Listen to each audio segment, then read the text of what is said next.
Dear students, অনেকদিন পরে তোমাদের সাথে দেখা। সবাইকে আমার আন্তরিক শুভেচ্ছা, অভিনন্দন এবং আজকে স্বাগত তোমাদের এই ক্লাসে, অনলাইন ক্লাসে।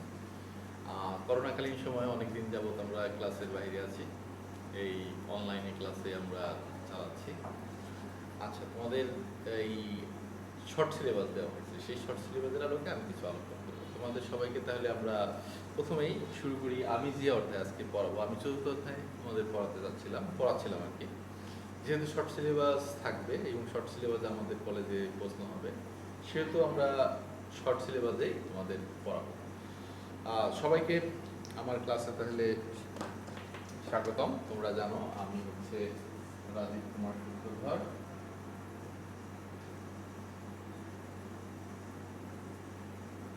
তোমরা যারা নতুন তারা আমার নাম শুনে থাকবে এবং আমি তোমাদের ফিজিক্স পদার্থবিজ্ঞান পড়াই, পদার্থবিজ্ঞানের প্রভাষক হিসেবে কর্মরত আছি। আমি আজকে পড়াবো তোমাদের ভৌত আলোক। তাহলে ভৌত আলোক এবং আমাদের আজকে এই ভৌত আলোক বিজ্ঞানের উপর এই পাঠ নাম্বার হচ্ছে 1। আমরা সরকার নির্ধারিত 7টা লেকচারে আমাদের এই চ্যাপ্টার শেষ করার কথা। তোমাদের আমরা ধরো 5টা বা 6টা লেকচারে আমরা শেষ করব। এই চ্যাপ্টারটা হচ্ছে একটু অন্যরকম এবং অপটিক্স বা আলো নিয়ে। আলোটা হচ্ছে আমাদের খুবই গুরুত্বপূর্ণ একটা শক্তি, তোমরা জানো, যার মাধ্যমে আমরা দৃশ্যমান বস্তুকে অদৃশ্যমান বস্তুকে দেখতে পারি, দৃশ্যমান বস্তুকেও দেখতে পারি। অদৃশ্যমান বস্তুকে আমরা দেখতে পারি মানে কি, আমাদের যে দেখার ক্ষমতা এটাকে একটু পরিবর্তন করে দেখতে হয়। আচ্ছা, তোমাদের এই ভৌত আলোক বিজ্ঞান আমাদের খুবই গুরুত্বপূর্ণ, কারণ এইটাই আমাদের ভবিষ্যতে তোমাদের যারা আলো নিয়ে পড়াশোনা করবে তাদের জন্য লাগবে। এবং ফিজিক্সের একটা অংশ হচ্ছে আলোক বিজ্ঞান। আচ্ছা, আলো আসলে কি? হোয়াট ইজ লাইট বা আলো? আলো আসলে এক প্রকার শক্তি। তোমরা বলো, ছোটকালের যে সংজ্ঞা সেই অনুযায়ী বলতে পারি যে আমাদের দর্শন অনুভূতি জন্মায়। আসলে সব ধরনের আলো কিন্তু আমাদের দর্শন অনুভূতি জন্মাবে না।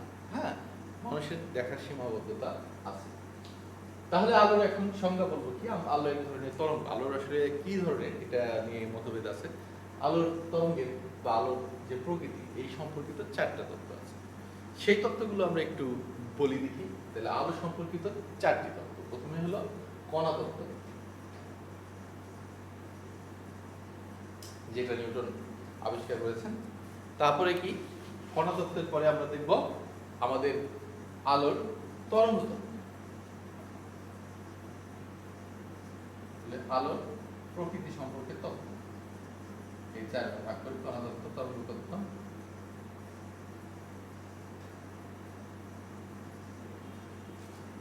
তারপরে হলো তড়িৎ চুম্বকীয় তত্ত্ব, তড়িৎ চুম্বকীয় তরঙ্গ তত্ত্ব। হ্যাঁ, তড়িৎ চুম্বকীয় তরঙ্গ তত্ত্ব।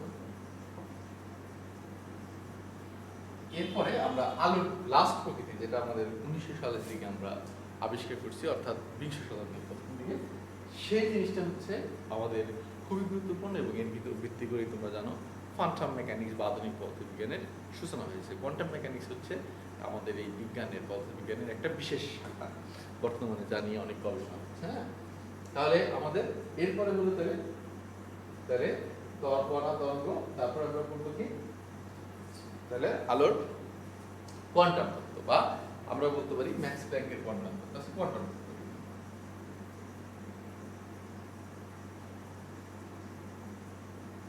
ওকে, these are the different theory regarding the matter of light. Also not a light, we can call it optics. Okay, তাহলে আলো হিসেবে আমরা অপটিক বলতে পারি। তাহলে আলো কি আসলে? আলো আমি আগে যেটা বলেছিলাম যে আলো এক প্রকার শক্তি যা দিয়ে আমরা দেখি। তাহলে এটা আসলে খুবই একটা ন্যারো বা ছোট সংজ্ঞা, মানে নবম দশম বা তোমরা 8-এর বিজ্ঞান যারা প্রথম পড়ে তাদের জন্য। কিন্তু যদি আমরা এখন বলি আলো কি, আলো হচ্ছে এক ধরনের তড়িৎ চুম্বকীয় তরঙ্গ, যেটা দুইটা ফিল্ড থাকবে, অর্থাৎ তড়িৎ ক্ষেত্রে থাকবে এবং চৌম্বক ক্ষেত্রে থাকবে। তোমাদের আসলে তড়িৎ সম্পর্কিত যে সিলেবাস আছে, তড়িৎ দ্বিতীয় এবং তৃতীয় তড়িৎ সম্পর্কিত সিলেবাস কাভার আছে আর কি, যে শর্ট সিলেবাসে, কিন্তু চৌম্বক সম্পর্কিত জিনিসগুলো নাই। এটা আপাতত বাদ দেওয়া হয়েছে 4-5 অধ্যায়, এগুলোতে থাকলে তোমরা একটু ভালোভাবে বুঝতে। যাক, এখন আমরা দেখি যতটুকু আমরা পারি তার ভিতর থেকে আমরা পড়ানোর চেষ্টা করি। তাহলে তড়িৎচুম্বকীয় তরঙ্গ, আলো এক ধরনের তড়িৎচুম্বকীয় তরঙ্গ, যার দুইটা ফিল্ড বা ক্ষেত্র থাকবে, একটা হলো তড়িৎ ক্ষেত্র আর একটা হলো চৌম্বক ক্ষেত্র। এবং আলো এই তড়িৎ ক্ষেত্র এবং চৌম্বক ক্ষেত্র পরস্পর লম্বভাবে অবস্থিত থাকবে। আলোর যে দ্রুতি বা বেগ, সেটার জন্য আরেকটা লম্ব বরাবর আরেকটা অক্ষ বরাবর আলো যাবে। তাহলে আলোর আসলে একটা প্রকৃতি একটু জটিল ধরনের, এই জন্য আলো আমাদের উপরের শ্রেণীতে পড়তে হয়। হ্যাঁ, আচ্ছা, তাহলে আমরা দেখি। এবং আলো দিয়ে অনেক কিছু করা হয়, তোমরা কিসে গান টানো শুনে থাকবা বিভিন্ন, যে আলো আমার আলো, না? তাহলে আলো মানে আমরা কি বুঝি, যে আমাদের ভালো কিছু বা আমাদের ব্রাইট ফিউচার বা আমাদের কোনো কিছু সঠিকতা দেখাচ্ছে বা দিক নির্দেশন দেখাচ্ছে। ঠিক আছে, তাহলে আমরা আলোর দুইটা ক্ষেত্র থাকে, একটা হলো কি, ধর তিনটে অক্ষ বরাবর আমাদের, এই এটা হলো ওয়াই অক্ষ, এটা হলো এক্স অক্ষ, এটা জেড অক্ষ। ধরো এক্স অক্ষ বরাবর, ওয়াই অক্ষ বরাবর ধরো এটা এরকম একটা তরঙ্গ, এটা সাইন তরঙ্গ, না? এই তরঙ্গ দেখো এই অক্ষ বরাবর এটা কাঁপতেছে, কি অক্ষ বরাবর? ধরো ওয়াই অক্ষ বরাবর। এখানে তিনটা জিনিস আছে, ধরো আমরা দেখাই একটু। ধরো এইটা এটা এটা তিনটা জিনিস, দেখো তিনটা অক্ষ। এই অক্ষ বরাবর আলোটা কাঁপতেছে, মানে কি আলো এরকম কাঁপতেছে, এরকম এরকম এরকম লাফালাফি করতেছে, হ্যাঁ, তরঙ্গ। এইটা হলো আলোর কি অংশ? এটা হলো আলোর ইলেকট্রিক ফিল্ড, ইলেকট্রিক অংশ। আর এই অক্ষ বরাবর ধরো, এই অক্ষ বরাবর, এই যে উপরে নিচে হলো ওয়াই অক্ষ বরাবর, এই অক্ষ বরাবর কি কাঁপতেছে? ধরো এরকম বাঁকা বাঁকা দেই, এই অক্ষ বরাবর হলো ম্যাগনেটিক ফিল্ড, অর্থাৎ বি কাঁপতেছে। তাহলে আলো কি যাবে? আলো হলো এই দুটো অক্ষের লম্ব বরাবর কি যাবে? আলো এই দুটো অক্ষের লম্ব বরাবর গতিশীল হবে। আলো এই দুটো অক্ষের লম্ব বরাবর গতিশীল, এই অক্ষ বরাবর কি হবে? তাহলে আলোক তরঙ্গ যাবে। তাহলে এক্স অক্ষ বরাবর আলোক তরঙ্গ যাবে। তাহলে আমরা যদি বলি যে ওয়াই অক্ষ বরাবর ইলেকট্রিক ফিল্ড, জেড অক্ষ বরাবর magnetic field, then the speed of light passes through x axis। তাহলে x axis বরাবর তখন আলোর তরঙ্গ যাবে বা তরঙ্গ শক্তি সঞ্চারিত হবে। তাহলে আমরা দেখতে পারি যে বিজ্ঞানীরা এটা আবিষ্কার করেছে যে এই দুইটা ফিল্ডের সমন্বয়ে আলো যে তৈরি হচ্ছে, সে আলোর এই যে ইলেকট্রিক ফিল্ডের মানে শূন্য মাধ্যমে ইলেকট্রিক শক্তি ইকুয়াল টু আমরা লিখতে পারি আলোর বেগ ইনটু ম্যাগনেটিক ফিল্ড, অর্থাৎ ইলেকট্রিক ফিল্ড এবং ম্যাগনেটিক ফিল্ডের শূন্য মাধ্যমে অনুপাত হচ্ছে শূন্য মাধ্যমে আলোর বেগ, শূন্য মাধ্যমে আলোর বেগ। আচ্ছা, এইটা আমরা এই সূত্র আমরা জানি, বা এটা আমরা বিজ্ঞানী, কোন বিজ্ঞানী এখন মনে নেই আমার নাম, তিনি এটা আবিষ্কার করেছেন বা তিনি সম্পর্কটা তৈরি করেছেন। যাক, এখন এই সম্পর্কটা অনেক বড় জিনিস, আমরা এখন দেখবো না। এখন আমাদের তাহলে দেখি, আমরা একটা জিনিস দেখবো, সেটা হলো পয়েন্টিং ভেক্টর। এটা একটা ইম্পর্টেন্ট বিষয়, আলোর তরঙ্গের জন্য পয়েন্টিং ভেক্টর একটা গুরুত্বপূর্ণ বিষয়। তাহলে আলোর পয়েন্টিং ভেক্টরটা কি?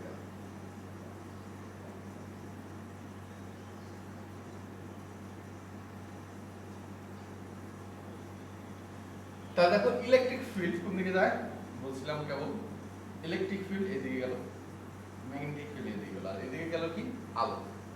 তাহলে আলো একটা কি হবে? এটা একটা তল ধরি আমরা, এই তলের ভিতর দিয়ে যে পরিমাণ আলো সঞ্চারিত হবে, একটা তলের ভিতর দিয়ে একক সময়ে যে পরিমাণ আলোক শক্তি সঞ্চারিত হবে, তাকে বলা হইতেছে কি?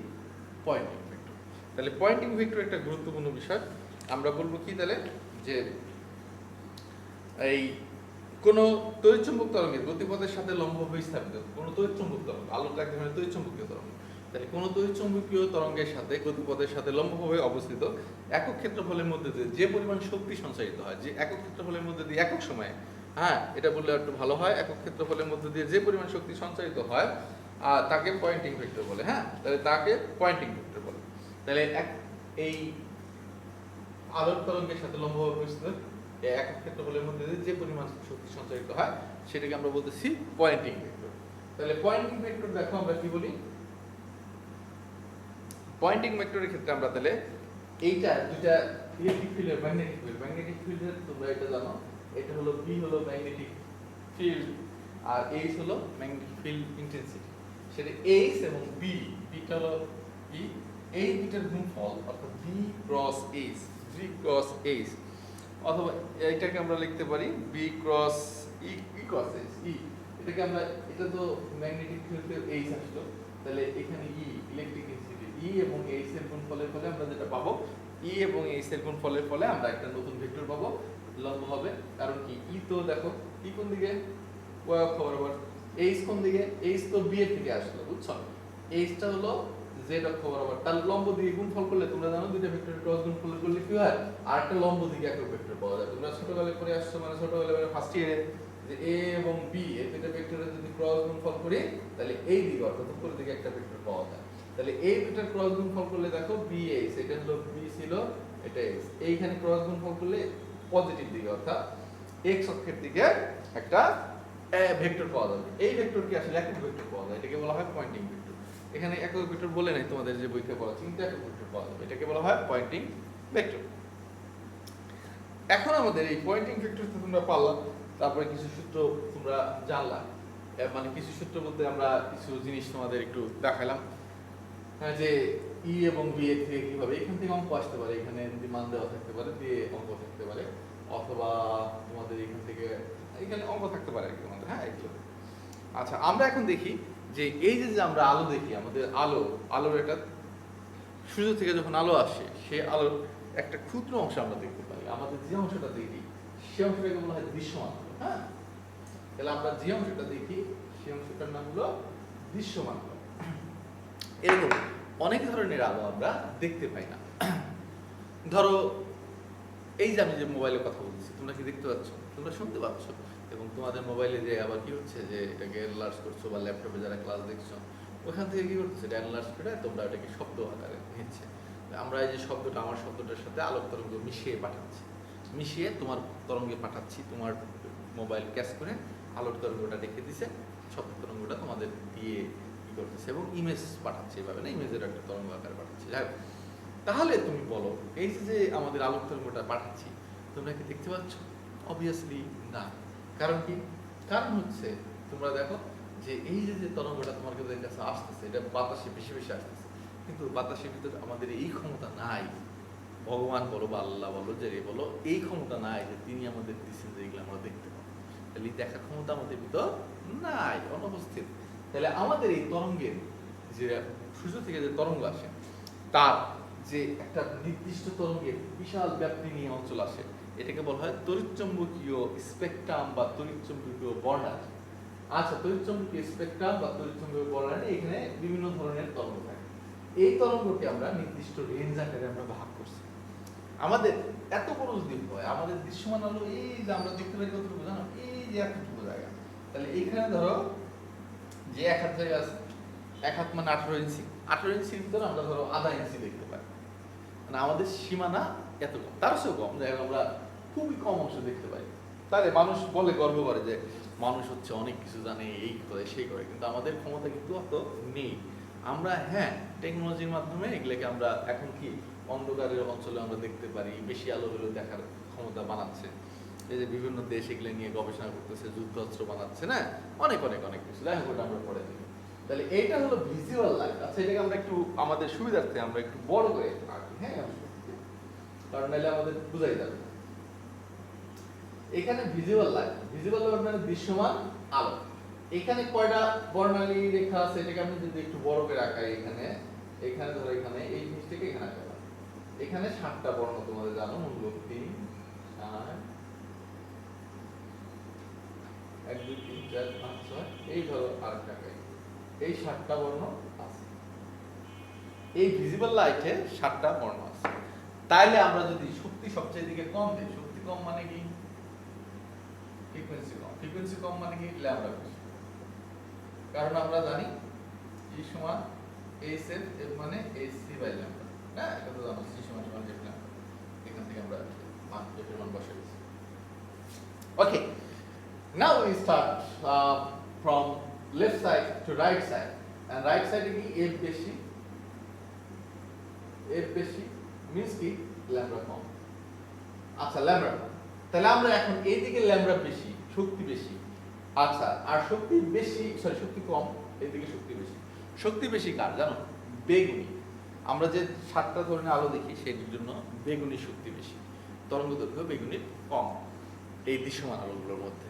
তাহলে আমরা ছোটকালে পড়েছিলাম, মনে আছে, বেনিয়া সহ কলা অথবা ভিগবর। ওকে, তাহলে আমরা ভিকবল বা বেনি আসহ কলা বলেছিলাম, বাংলায় বেশি অনেকে পরিচিত আমাদের বেগুনি, নীল, বেনি আসমানি, আসহ কলা। তাহলে কি বেগুনি, নীল, আসমানি, সবুজ, হলুদ, কমলা, লাল। হ্যাঁ, তাহলে এই পাশে বেগুনি আছে। এখন আমরা এই 7টা স্পেকট্রাম, একটা স্পেকট্রামের একটা অংশ দেখলাম, সেটা হলো স্পেকট্রামের যে বর্ণালী রেখার আমরা একটা অংশ দেখলাম, সেটা হলো ভিজুয়াল লাইট বা দৃশ্যমান আলো। এখন তাহলে আর কয়টা বাদ আছে? 6টা বাদ আছে। তোমাদের মনে রাখার জন্য আমি একটু সিস্টেম করে শিখাচ্ছি। ফ্রিকোয়েন্সি বেশি কার দেখো, তাহলে এই ভায়োলেট, এখানে আছে ভায়োলেট, এখানে আছে রেড। ভায়োলেটের চেয়ে বেশি শক্তিশালী নাম হলো কি আলট্রা ভায়োলেট। আলট্রা মানে অতিরিক্ত শক্তিশালী ভায়োলেট। হ্যাঁ, ভায়োলেটের চেয়ে বেশি শক্তিশালী, আমরা এটাকে বলি অতি বেগুনি। অতি মানে বেশি। আচ্ছা, রেডের চেয়ে কম শক্তিশালী না, এদিকে তো কম, তাহলে এটার নাম কি অব। অব মানে কম, অবলোহিত বা ইনফ্রারেড। এইদিকে দুইটা তোমাকে মুখস্থ করতে হবে, এইদিকে দুইটা। তাহলে আমাদের এখন গেল কয়টা অংশ হলো? 3টা অংশ শেষ। আর কয়টা অংশ? বাম পাশে দুইটা, ডান পাশে দুইটা। ইনফ্রারেডের চেয়ে এই যে আমরা যে মোবাইলের টেকনোলজিতে এক ধরনের আলো ব্যবহার করতেছি, এটা একটু সফট হওয়া উচিত। কারণ কি? কারণ বেশি হার্ড হলে তো মানুষের ভিতরে এই যে তরঙ্গ যাচ্ছে, আমাদের এত সফট, মোটামুটি সফট, তারপরেও কি আমাদের সমস্যা হচ্ছে, প্রতিবন্ধী হয়ে যাচ্ছে বাচ্চারা, নারিকেল গাছে নারিকেল হচ্ছে না, সুপারি গাছে সুপারি হচ্ছে না। তাহলে আমাদের কি করতে হবে? এই সফট অংশ ব্যবহার তার চেয়ে সফট করা উচিত। অথবা আমরা এই আলোটাকে উপর দিয়ে না দিয়ে মাটির ভিতর দিয়ে প্রবেশ করানোর চেষ্টা করতেছি, যাক আমরা অনেক সফল আর কি। তাহলে ইনফ্রারেডের চেয়ে কম শক্তিশালী হলো মাইক্রোওয়েভ, যেটা দিয়ে আমরা এই তরঙ্গ আকারে তথ্য আদান প্রদান করি। হ্যাঁ, তার চেয়ে কম শক্তিশালী হলো radio wave. Sorry, it's radio wave, R W, radio wave. Okay, এইদিকে কি আছে? তাহলে আমরা এই বাম পাশগুলো শিখে পেলাম। এইগুলো দিয়ে আমরা টেকনোলজিতে ব্যবহার করি। নরমালি টেকনোলজি তথ্য আদান প্রদানের ক্ষেত্রে এগুলো ব্যবহার করি। এই তরঙ্গ ধরো 200 বছর আগে ওই তরঙ্গগুলোর কোনো ভ্যালু ছিল না, মানুষ চিন্তা করতে হয় এগুলো। কিন্তু এখন দেখা যাচ্ছে যে আমরা টেকনোলজিতে যে তথ্য আদান প্রদান করতে সবচেয়ে বেশি এই দিকে তরঙ্গগুলো দিয়ে ব্যবহার করতেছে না। আচ্ছা, আর এই দিকে কি হবে তাইলে বলো? এদিকে হবে আলট্রা ভায়োলেট, তার বেশি শক্তিশালী কে? আলট্রা ভায়োলেট তোমরা জানো এক্স রে বা রঞ্জন রশ্মি, আর এটা হলো গামা রে। এই চিহ্নটার নাম হলো গামা, গামা রে। তাহলে গামা রে, তাহলে গামা রে। ওকে, তাহলে সবচেয়ে শক্তিশালী আমরা এখন বুঝতে পারলাম গামা রে হচ্ছে সবচেয়ে শক্তিশালী। তার চেয়ে কম শক্তিশালী এক্স রে, তার চেয়ে কম শক্তিশালী আলট্রা ভায়োলেট, তার চেয়ে কম শক্তিশালী ভিজিবল। ভিজিবল মানে উপরে লিখলাম ভিজিবল লাইট বা visible spectrum, visible light VL লেখা অনেকে। এটা ইনফ্রারেড, মাইক্রোওয়েভ, রেডিও। এখন আমাদের কাজ হবে, আমাদের কাজ হবে এই যে তরঙ্গগুলো আছে, এটা থেকে আসা পরীক্ষা আমাদের, এই তরঙ্গগুলো দিয়ে স্পেকট্রাম লেভেলের যে কত থেকে কত তরঙ্গ দৈর্ঘ্য আছে, কত থেকে কত ফ্রিকোয়েন্সি আছে, এটা সাধারণত কম প্রয়োজন, এটা আসলে আমাদের অত আসে না। আমাদের সেটার ব্যবহার, এটা কি ব্যবহার করা যায়। আচ্ছা, প্রথমে আমরা দেখি বেতার তরঙ্গ বা রেডিওয়েভের বাংলা হচ্ছে বেতার তরঙ্গ। আমরা একটু দেখি। আচ্ছা, আমার তো পার্ট দরকার নাই, লিখলাম না। হ্যাঁ, আচ্ছা, ওকে। উপর থেকে বেতার তরঙ্গ, তাহলে দেখো রেডিওয়েভ উপর থেকে। হ্যাঁ, রেডিওয়েভ। আচ্ছা, দেখা যায় নাকি? দেখি, তার 1 মিনিট। দেখা যায় নাকি পুরো বোর্ড? আচ্ছা, পুরো বোর্ড দেখা যাচ্ছে, গুড।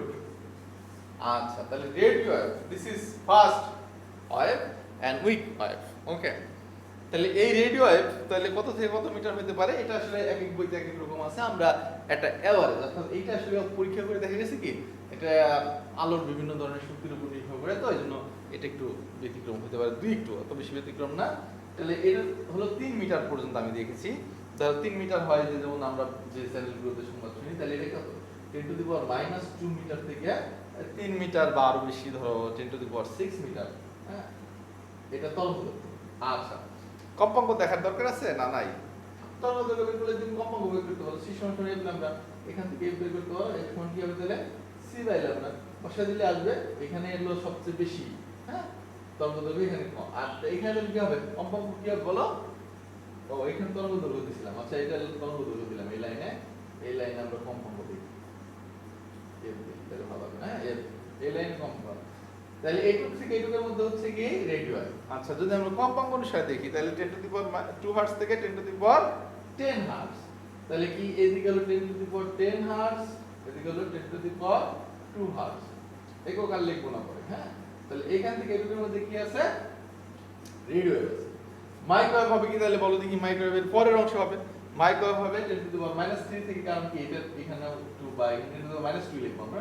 10 টু দি পাওয়ার -2 থেকে এই জায়গাটা কত, দেখো এখান থেকে 10 টু দি পাওয়ার -2 থেকে আমরা লিখব 10 টু দি পাওয়ার -3 মিটার, মানে মাইক্রোওয়েভ আসলে খুব কম আর কি, 10 টু দি পাওয়ার -3 মিটার বা, আচ্ছা এখানে তাহলে কম্পাঙ্ক কত হবে 10 টু দি পাওয়ার 10, তাহলে 10 টু দি পাওয়ার 10 আসলে এখানে কত হবে 10 টু দি পাওয়ার 11 না, বেশি কিন্তু না। আবার এখানে কিন্তু একটা কন্ট্রোভার্সি আছে, কিছু আইবি দেখেন তো ওভারল্যাপ করছে, যেন অনেক বইতে আছে কি 10 টু দি পাওয়ার -1 মিটার থেকে 10 টু দি পাওয়ার -3 মিটার, আর এখানে আছে 10 টু দি পাওয়ার 9 থেকে 10 টু দি পাওয়ার 11, এটা একটু ওভারল্যাপ করছে কিছু কিছু জায়গায়, এখন আমরা বলবো না।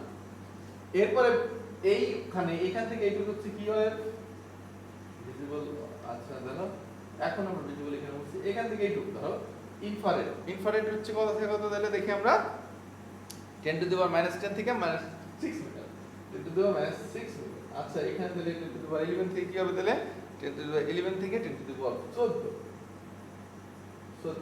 আচ্ছা ভিজিবল লাইট দেখো এই শেষ সীমানা কতটুকু, ভিজিবল লাইট আমরা যেটা আমরা আলোচনা করি সবচেয়ে বেশি না, ভিজিবল লাইট, ভিজিবল লাইটের শেষ সীমানা কত দেখো, তাহলে দৃশ্যমান আলো 10 টু দি পাওয়ার -7 মিটার, তাহলে 4 এখানে খুবই কম, আর 10 টু দি পাওয়ার -6 থেকে মানে 7 থেকে আর কি, ধরো এখান থেকে 6 ই ধরলাম, 10 টু দি পাওয়ার -6 মিটার থেকে ধরো এই 4 * 10 টু দি পাওয়ার -7 নাকি, হ্যাঁ, তাহলে 10 টু দি পাওয়ার -7 মিটার দিলাম। এখানে একটু কথা আছে 8 * 10 টু দি পাওয়ার এরকম, ওকে।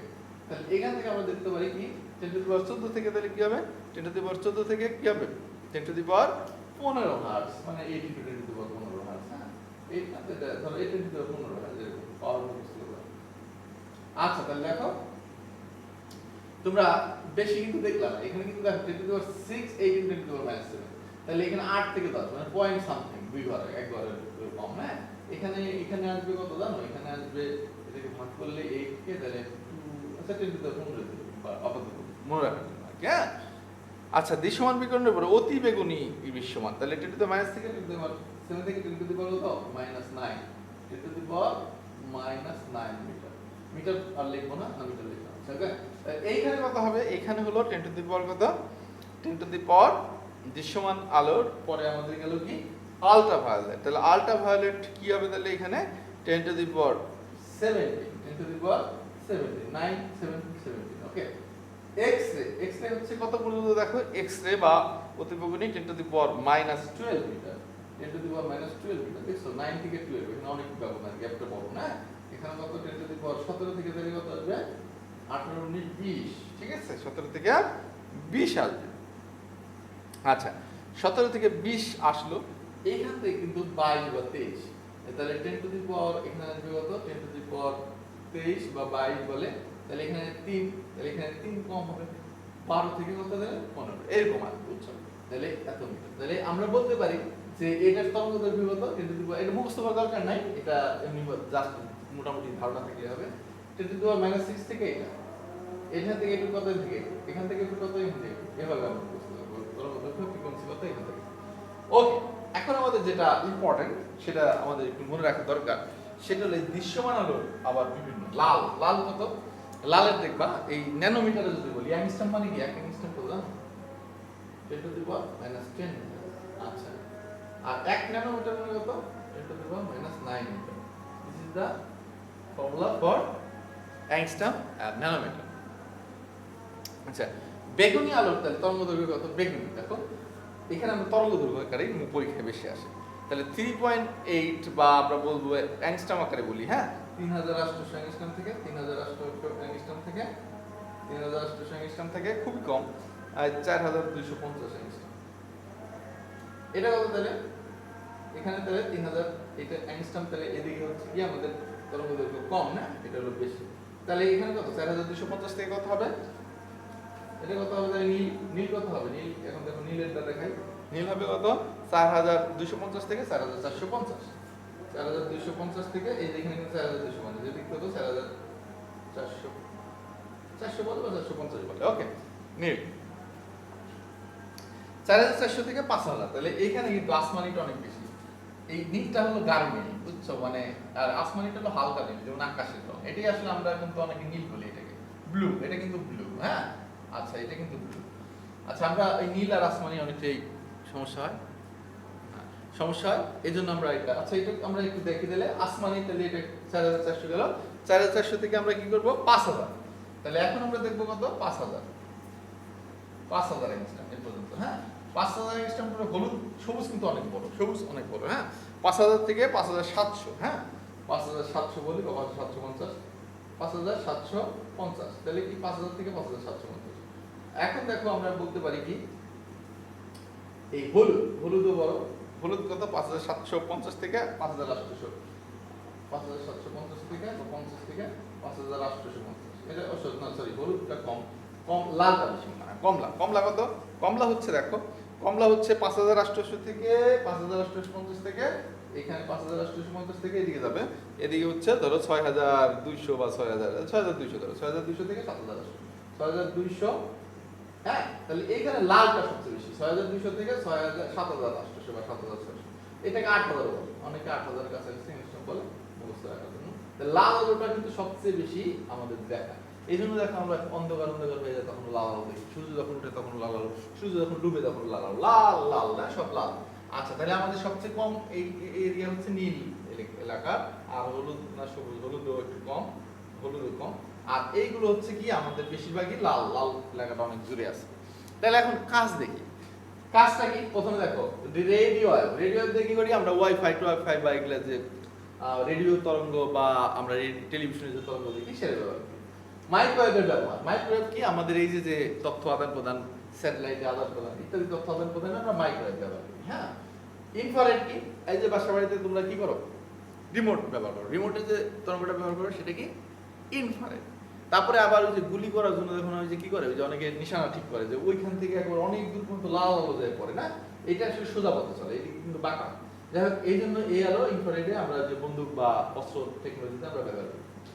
আচ্ছা, এখন ভিজিবল তো আমাদের দেখাশোনার জন্য সব ধরনের ভিজিবল লাইট ব্যবহার করি। আল্ট্রাভায়োলেট কি, আল্ট্রাভায়োলেট হলো তোমাদের এই যে আল্ট্রাভায়োলেট একটু ক্ষতিকর করে, যেমন ত্বকের ক্ষতি করে, বাসায় বাড়িতে গেলে বা রোদের দিনে তোমরা ছাত্র ব্যবহার করো, এই কারণে না যে আল্ট্রাভায়োলেট না লাগে। মেয়েরা যেমন সানস্ক্রিন ব্যবহার করে, তোমরাও করো, ছেলেরাও। যাক, তাহলে আল্ট্রাভায়োলেটের সুবিধাও আছে, সেটা কি টাকা নকল নাকি সেটা শনাক্তকরণের ক্ষেত্রে আল্ট্রাভায়োলেট ব্যবহার করা হয়। তারপরে আল্ট্রাভায়োলেট দিয়ে এই যে সমুদ্রে কোনো জাহাজ পড়ছে নাকি বা খুঁজে টুজে বের করার ক্ষেত্রে এটা আমরা ব্যবহার করি। এক্সরে তো তোমরা জানো, ফেটে গেল, কেটে গেল, কি হলো না, রাস্তায় তুমি একটু বাইক নিয়ে পড়ে গেলা, অথবা কেউ গাছ থেকে পড়ে গেল, কেউ এমনি পড়ে গেল, অনেক সময় হাড় ফেটে যায়, তখন আমাদের কি এটা মাংসের ভিতর দিয়ে যেতে পারে কিন্তু হাড়ের ভিতরে যেতে পারে না, এই জন্য হাড়ের অংশ কালো দেখা যায়, আর এটাকে ইনভার্স করে ফাটা অংশকে বোঝা যায়, মানে ছবিকে ইনভার্স করে। তোমরা এখন তো মোবাইলের যুগ আসার কারণে তোমরা বুঝতে পারো, ইনভার্স করলে উল্টা হয়ে যায়। আচ্ছা, তারপরে গামারি দিয়ে কি করে, গামারি হচ্ছে কি করে যে অতি শক্তিশালী, এবং এটা যে টেকনোলজি দিয়ে যে স্পট ফালায় বিভিন্ন জায়গায়, বা ধাতব টেকনোলজিতে অনেক।